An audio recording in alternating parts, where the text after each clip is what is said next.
Hello everyone, welcome back to my channel, The Adventures of Bong Solo.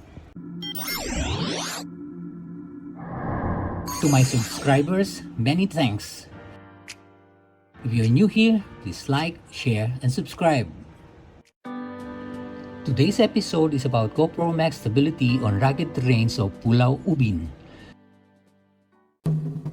But before that, some islands trivia. So what does Pulau Ubin mean? Pulau Ubin is a Malay term which means granite island. It's an island located in the eastern part of Singapore. A popular destination for tourists, both local and foreign.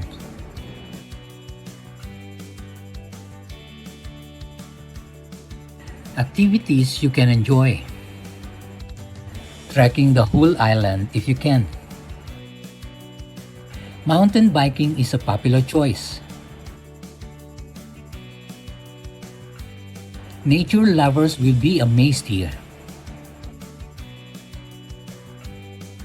Bird watching is another option.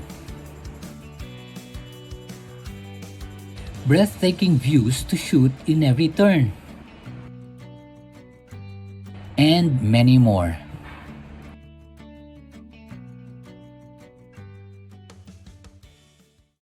For cyclists, you can choose to bring your own bike, but not necessary as there are bike rental shops in the island. For hungry tummies, restaurants and eateries are available too. Getting there is a 10-minute bumboat ride from the mainland through Changi Village Jetty. One-way fare is $4 per person, extra $2 if you bring your bike.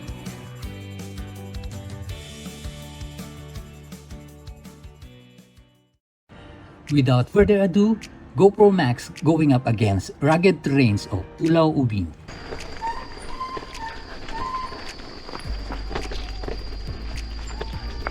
Woo!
With those footages, it's crystal clear that the rugged and challenging terrains of Pulau Ubin has no match to GoPro Max stabilizer.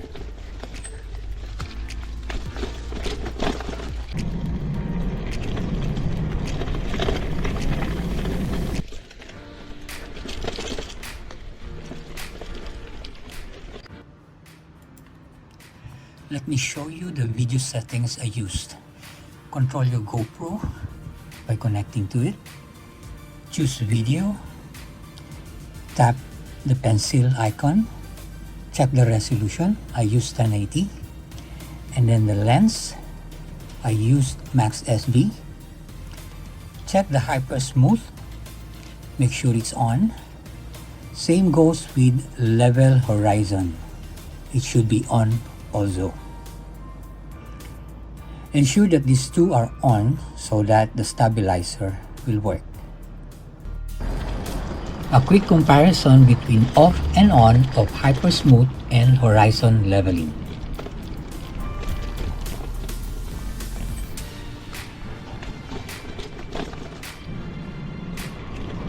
Alright folks, that's all for now. If you enjoyed this video, again, please like, share, and subscribe. Click that bell icon, then choose all so you are notified for the upcoming videos. Okay, until then, stay safe, stay healthy. This is Bong Solo. Thanks for watching.